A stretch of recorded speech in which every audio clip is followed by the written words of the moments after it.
Hi, hello, నమస్తే. Please subscribe, like and comment.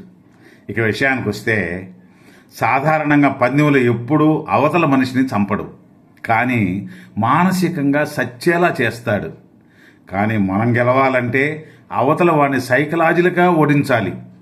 వాడికి మనమంటే భయం పుట్టాలి. మనల్ని గెలవడం తన వల్ల కాదనే ఫీలింగ్ బలంగా రావాలి.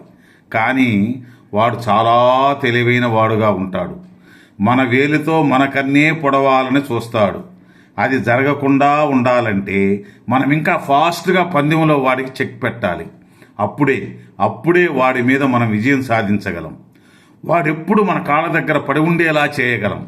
వాడాలి మిత్రమా, వాడాలి, టెక్నిక్ వాడాలి.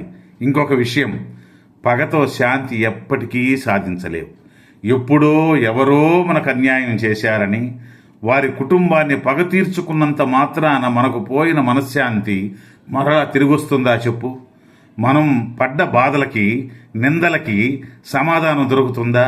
నెవర్. తప్పు చేసిన వారికి శిక్షించేదానికన్నా వారి చేత బాధపడ్డ వారికి ఓదార్పునివ్వాలి.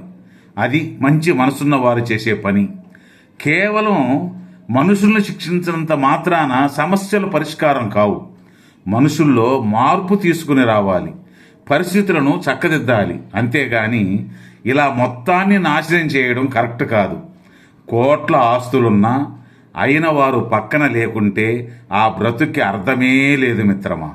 ఇది ముమ్మాటికి నిజం, తెలుసుకో.